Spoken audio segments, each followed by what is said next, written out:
Friends, welcome back to another video. आज हम बात करने जा रहे हैं केमिस्ट्री के chapter 2 class 8 physical and chemical changes. तो क्या आपने कभी नोटिस किया है कि हम जब आइस क्यूब को बाहर रखते हैं तो वो पानी बन जाता है, और उस पानी को हम वापस फ्रीज़ करें तो वो फिर से आइस बन जाता है। Simple, right? ऐसे ही अगर हम एक पेपर को बर्न करते हैं, वो राख में कन्वर्ट हो जाता है, ऐश में।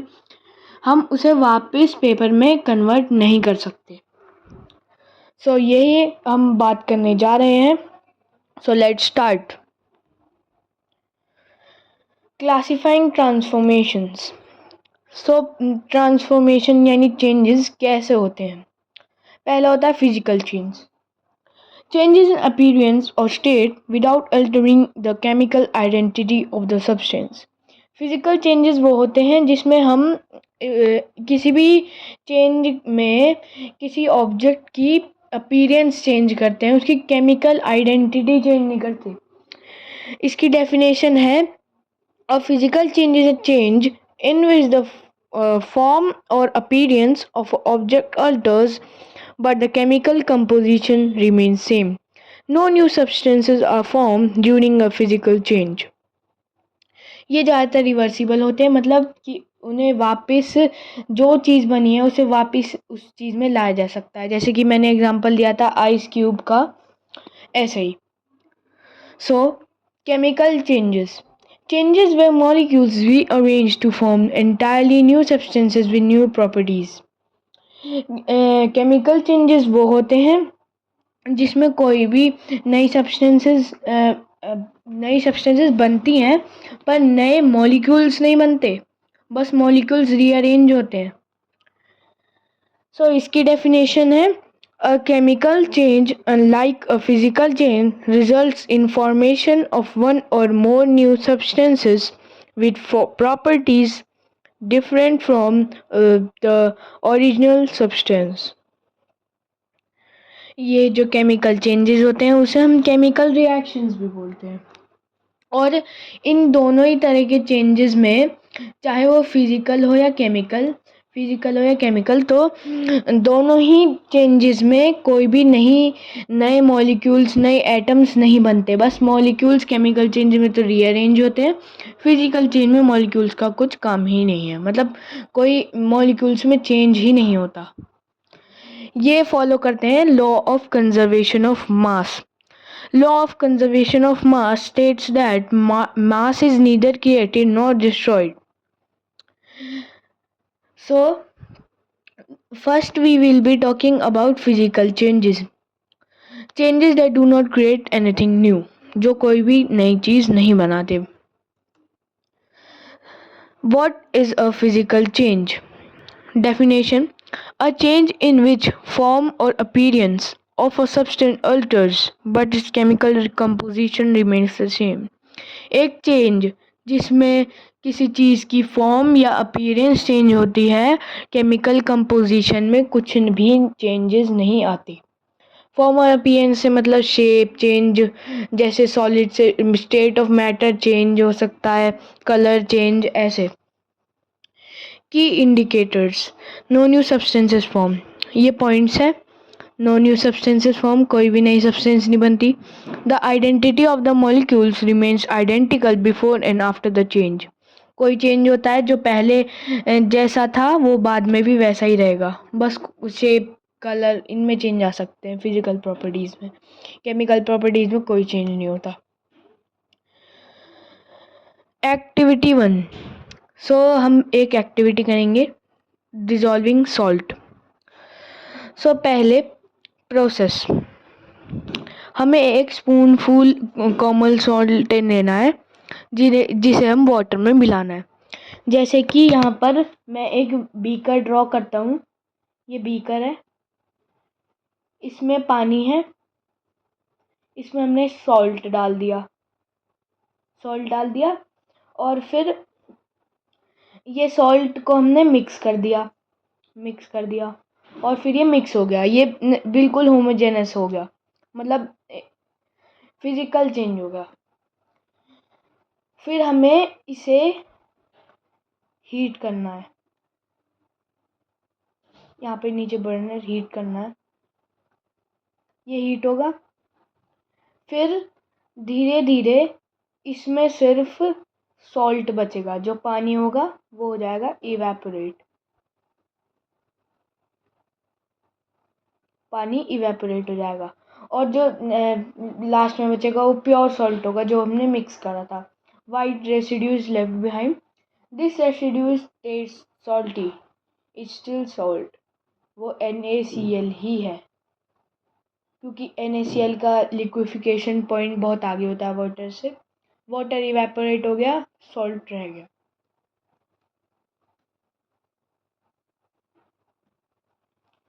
Conclusion of activity 1।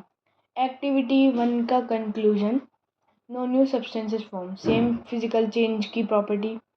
Since the salt recovered by evaporation has same chemical properties as original salt, dissolving salt in water is a physical change.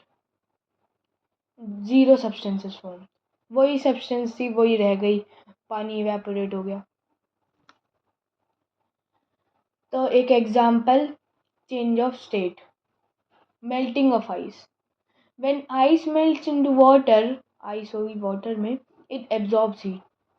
The water molecules H2O, ये H2O ऐसे लिखा जाएगा, H बड़ा, 2 छोटा और O, H2O remain unchanged, only their arrangement shift from a solid lattice to a liquid state। इसका मतलब है कि जब हम आइस वाटर में चेंज होती है, वो हीट एब्जॉर्ब करती है, हीट एब्जॉर्ब करेगी तो change of state of matter होगा, जिससे कि आइस वाटर में कन्वर्ट हो जाएगी।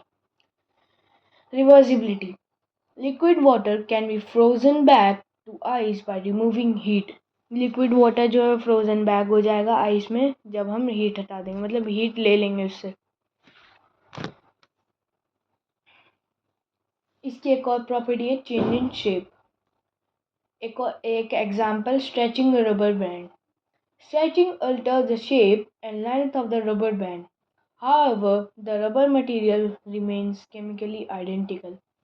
अगर हम किसी भी रबड़ को खींचेंगे तो वो खींचने के बाद भी रबड़ ही रहेगी ना, सेम ही बात है। Once the force is released, it returns into original shape, making it physical change. ये रिवर्स भी हो गया, रिवर्सिबल है, फिजिकल चेंज माना जाएगा। So now some core characteristics. No new substance formed. The original substance remains the same chemically. For example, broken glass is still glass. Example, जो original substance थी वो वैसी ही रही, केमिकली कोई चेंज नहीं आया। अगर हम किसी भी ग्लास को तोड़ देंगे, टूटने के बाद भी तो उसके पार्टिकल्स ग्लास ही रहे, कोई चेंज नहीं हुआ, बस वो टूट गया, फिजिकल अपीयरेंस चेंज हो गई। ज़्यादातर जो चेंजेस होते हैं वो रिवर्सिबल होते हैं। Most physical changes can be reversed by changing conditions like temperature और प्रेशर। जो फिजिकल चेंजेस होते हैं वो हम कंडीशंस चेंज करेंगे, टेम्परेचर प्रेशर, तो वो वापस रिवर्स हो जाएंगे ज़्यादातर। Mass and energy, the total mass of substance remain same and before after change. इसके एक और प्रॉपर्टीज फिजिकल चेंज की, जो मास होता है वो पहले भी जो था वही रहेगा, law of conservation of mass follow करता है। Low energy change, physical changes usually involve very small amounts of heat absorption और रिलीज। जो फिजिकल चेंजेस होते हैं वो बहुत छोटे अमाउंट्स की हीट या कोई एनर्जी लेते हैं, वरना लेते ही नहीं है ज़्यादातर, तो कुछ ज़्यादातर नहीं। तो सब्लिमेशन, अमोनियम क्लोराइड का sublimation, heating solid ammonium chloride causes it to turn directly into vapors without passing through the liquid state. Ammonium chloride के लिए हमें एक कोनिकल फ्लास्क लेना होगा, कोनिकल फ्लास्क ले लिया, यहाँ पर अब इसे हीट कर रहे हैं, यहाँ पर है अमोनियम क्लोराइड सारे में, और ऊपर से हमें कॉटन वूल से इसे बंद कर देना है। फिर ये जो अमोनियम क्लोराइड है ये धीरे धीरे सब्लिमेशन होनी शुरू होगी। सब्लिमेशन वो होती है वो प्रोसेस जिसमें एक सॉलिड डायरेक्टली गैस में कन्वर्ट हो जाता है without passing through liquid state. यहाँ पर ये गर्म हुई, यहाँ पर ये ठंडी वॉल्स थी, यहाँ पर ये जमा होने लग गया, मतलब फिर से डिपोजिशन हो गया सॉलिड से लिक्विड में, मतलब सॉलिड से गैस में हो, फिर गैस से सॉलिड में हो गया, फिर से deposition. The vapors condense back into solid on the cool funnel walls. This is a physical change because the chemical identity is preserved. जिसकी जो chemical identity वो preserved रही। So sublimation की summary. Sublimation is a transition from solid to solid directly to gas. Solid से direct gas में convert हो जाएगा. Condensation is the reverse. Gas to solid. यहाँ पर condensation गलत लिखा है, वो डिपोजिशन होता है। The process is 100% reversible bye adjusting heat. जो प्रोसेस है वो 100% रिवर्सिबल है, बस हमें हीट एडजस्ट करनी है, एनर्जी चेंज, तो बहुत थोड़ा energy change. Common examples naphthalene balls, camphor, iodine और सॉलिड बेंजोइक एसिड भी है एक। So now we will be starting with part 2, chemical changes, creating entirely new substances. Chemical changes वो होते हैं जो new substances create करते हैं। So what is a chemical change? Chemical change क्या है? Definition: a change where molecules rearrange to form new substances with completely different properties from the original. एक change जब मॉलिक्यूल्स रीअरेंज करते हैं और completely new substances बनाते हैं। ये एटॉमिक लेवल पे होती है। Atomic level existing chemical bonds break and new bonds are formed. This is known as chemical reaction. इसे chemical reaction कहते हैं। जो bonds होते हैं वो टूटते हैं और नए bonds बनते हैं, या टूटते नहीं नए bonds बनते हैं। So this is activity 3, vinegar and soda. उससे पहले we will be talking about some examples of chemical changes. कुछ एग्जाम्पल्स केमिकल चेंज के हैं, जैसे कि रस्टिंग ऑफ आयरन। जैसे कोई आयरन का पीस है, उसे छोड़ दिया तो उसके ऊपर रस्ट जमा हो जाती है, जंग, रस्टिंग। और burning of would, burning of paper. अगर कोई पेपर है उसमें हम आग लगा देंगे तो वो जल के राख बन जाएगी उसकी, पर वो रिवर्सिबल भी नहीं है। सोरिंग ऑफ मिल्क, अगर हम दूध को ऐसे ही छोड़ देंगे 1-2 दिन तक तो वो सोर हो जाएगा, क्योंकि उसमें जो बैक्टीरियाज हैं वो लैक्टोज को लैक्टिक एसिड में बना देंगे। Mixing baking soda, sodium bicarbonate with vinegar, acetic acid produce immediate fizzing.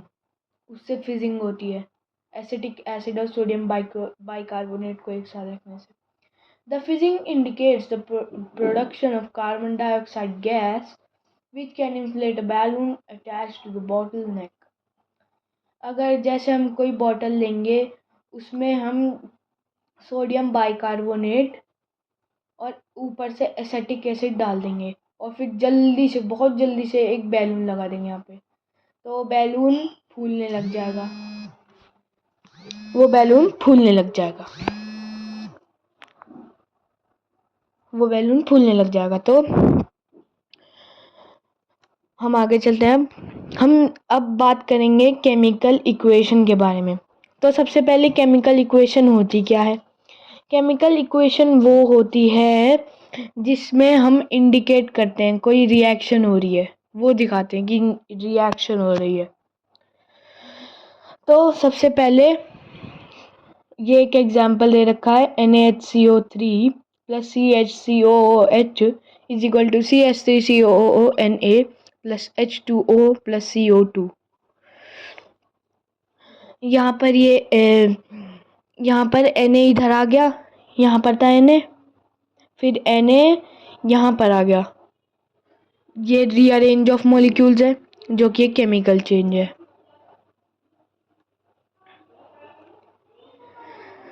तो example burning wood and paper.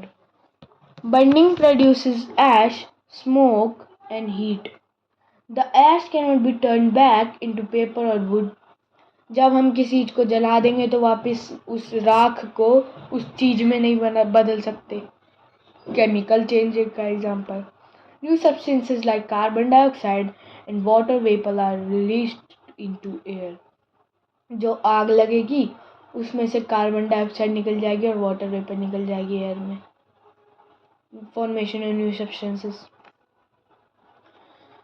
एक और example rusting of iron. Formation of rust. जो अगर मैंने बताया था जैसे हमारे या एक कील या किसी आयरन के ब्लॉक को छोड़ देंगे और आसपास में मॉइस्चर होना चाहिए तो उस पर रस्ट लग जाएगी, जैसे कि यहाँ पर लगी हुई है कील में ये रस्ट बहुत टाइम से लगी हुई थी वो. So when iron reacts with oxygen and moisture, it forms a reddish brown flaxy substance called rust. इसका केमिकल नेम है आयरन ऑक्साइड. इसका फॉर्मूला होता है 2FeO3 जो कि वाटर वेपर के साथ मॉइस्चर के साथ.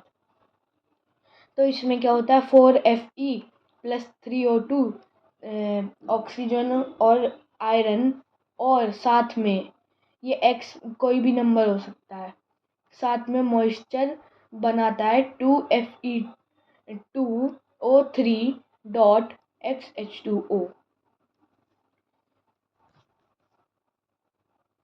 सो अब एक और एग्जांपल है souring of milk. Biological change. Bacteria act on lactose milk to form lactic acid. जो लैक्टोस होता है उसमें एक बैक्टीरिया होता है लैक्टोबैसिलस जो कि लैक्टोस को लैक्टिक एसिड में कन्वर्ट करता है. This acid changes the protein structure of milk turning it to formation of sour और फॉर्मिंग कर्ड. या तो कर्ड बना देगा या दूध खराब हो जाएगा. This is irreversible. You cannot get fresh milk back from curd. हम फ्रेश मिल्क वापस तो नहीं ले सकते कर्ड से. Irreversible. Chemical characteristics. Chemical changes के कैरेक्टरिस्टिक. New properties. जो हम रिएक्टेंट से रिएक्ट करा कर प्रोडक्ट्स बनाते हैं उनकी जो प्रॉपर्टीज होती है वो रिएक्टेंट से अलग होती है. नई प्रॉपर्टीज बनती है, new properties. The products have entirely different physical and chemical properties from the reactants. Irreversible. वापस नहीं हो सकते. ज़्यादातर केमिकल चेंजेस वापस नहीं हो सकते, पर एक एग्जांपल है जो कि रिवर्सिबल है. Formation of ammonia. जब अमोनिया बनती है नाइट्रोजन और हाइड्रोजन से तो हमें जब वो बन रही होती है तो हमें उसे जल्दी जल्दी हटाना होता है. अगर प्रोडक्ट्स बढ़ गए तो वो खुद ही वापस से रिएक्टेंट्स बनने लग जाएगी. Chemical changes are permanent. It can not be reversed by simple physical methods. जो ज़्यादातर फिजिकल मेथड से वो वापस रिवर्स्ड नहीं हो सकते केमिकल चेंजेस. अब एनर्जी एंड लाइट. इसका मतलब है कि जो केमिकल चेंजेस होते हैं उसमें ज़्यादातर हीट या लाइट होती है. Chemical reaction often release energy just as heat और लाइट. Example fireworks burning. जैसे हम Mg है, मैग्नीशियम है, उसको जलाएंगे वो ऑक्सीजन के साथ रिएक्ट करेगा और बनाएगा एक वाइट सब्सटेंस MgO2 के साथ. Significant energy. Large amounts of energy are usually involved compared to physical changes. Physical changes में बहुत थोड़ी एनर्जी की या तो ज़रूरत पड़ रही थी या वो एनर्जी निकल रही थी, रिलीज हो रही थी. पर यहाँ पर बहुत ज़्यादा एनर्जी रिलीज होती है, एब्जॉर्ब होती है फिजिकल चेंजेस के कंपैरिजन में. अब part 3 energy and mass. The laws that govern all changes. Energy classifications. Energy classifications होती हैं दो तरह की. Endothermic. Energy is absorb from surroundings. The temperature of the system often decreases. Endothermic. वो reaction जिसमें एक कोई जो रिएक्टेंट्स होते हैं वो हीट एब्जॉर्ब करते हैं। एंडो मतलब अंदर, एब्जॉर्ब करना। एक्सो मतलब बाहर, रिलीज करना। एनर्जी इज रिलीज, देखो released into surroundings. The temperature of the system often increases, जो टेम्परेचर होता है वो इंक्रीज होता है ज़्यादातर।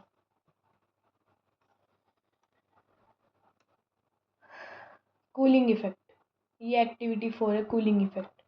Evaporation of spirit, when you rub surgical spirit on your palm you feel a cooling sensation। Surgical spirit वो होते हैं इथेनॉल, अगर हम उसे अपने हाथ पर रब करेंगे तो वो कूलिंग सेंसेशन देगी। Reason, the spirit absorb heat from your palm, हमारे पाम में से वो हीट एब्जॉर्ब करती है जिससे हमें ठंडा ठंडा लगता है, हीट एब्जॉर्ब करती है। ये किसका एग्जाम्पल है? एंडोथर्मिक फिजिकल चेंज का। अब फोटोसिंथेसिस, फोटोसिंथेसिस बहुत इंपॉर्टेंट रिएक्शन होती है प्लांट्स के लिए भी और हमारे लिए भी। हमारे लिए इसलिए क्योंकि अगर प्लांट्स को खाना मिलेगा, प्लांट्स हमारे लिए ऑक्सीजन सेपरेट करेंगे, कार्बन मतलब एक तरीके से जो सिस्टम होता है वो चलता रहता है, साइकिल साइकिल चलती रहती है। ये केमिकल और एंडोथर्मिक है। Plant use sunlight to convert CO2 and water into glucose. Energy is absorb from the sun, energy absorb होती है सन से जिसकी वजह से वो 6CO2 + 6H2O, जो यहाँ पर